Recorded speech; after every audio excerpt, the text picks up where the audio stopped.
महापालिकेची प्रारूप प्रभाग रचना जाहीर झाली आहे। पुणे महापालिका निवडणुकीसाठीचा प्रारूप प्रभाग रचनेची तपासणी निवडणूक आयोगाकडून केल्यानंतरच आता प्रारूप प्रभाग रचना जाहीर झाली आहे। आगामी महापालिका निवडणुकीसाठी एकूण 41 प्रभाग असणार आहेत। त्यात 40 प्रभाग 4 सदस्यीय तर एक प्रभाग हा 5 सदस्यांचा असणार आहे।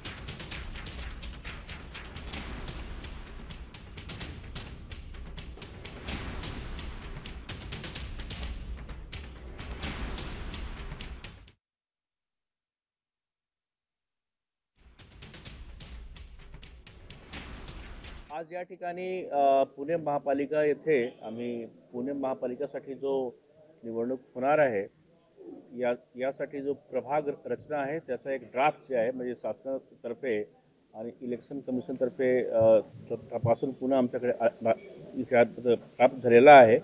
आणि आज आपल्यासमोर मी हे सगळे आपल्यासमोर इथे प्रस्तुत केलेले आहे। याच्यामध्ये बेसिकली येणारा जो 4 सप्टेंबरपर्यंत आजपासून 4 सप्टेंबरपर्यंत वॉर्ड लेवलवर किंवा आमच्या ऑफिसच्या लेवलवर लेखी स्वरूपात याच्यावर आक्षेप लोक घेऊ शकतात। आणि पुन्हा त्यासाठी जे काही प्रक्रिया आहे त्यासाठी आमचे लोक सज्ज आहे। आज मला काही जास्त इथे सांगण्यासाठी काही मुद्दे नाही आहे, मात्र जो सूचना होती आम्हाला शासनाची किंवा आयोगाची त्या हिशोबाने आमचं हे सगळे वॉर्ड फॉर्मेशन झालेलं आहे आणि हे सगळे लेवलवर तपासून पुन्हा आमच्याकडे आलेलं आहे। पुण्याला बेसिकली जो काही आपल्याला 41 वॉर्ड्स आहे जे आम्ही केलेला आहे तयार, आणि जे 2011ची लोकसंख्या आहे त्याला गृहीत धरून जो आम्हाला करायचा होता त्या हिशोबाने आमच्याकडे 5 सदस्यीय एक वॉर्ड आहे आणि उर्वरित 40 वॉर्ड आहे त्या ठिकाणी 4-4 मेंबर्स असणार आहे। त्या हिशोबाने जो आपलं काम करायचं होतं आम्ही केलेलं आहे आणि लोकांचं जे काही याच्यावर आक्षेप किंवा कमेंट होईल या हिशोबाने पुढची कारवाई करण्यात येईल।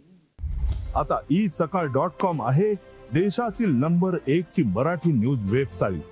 प्रत्येक अपडेटसाठी isakal.com ला नक्की भेट द्या।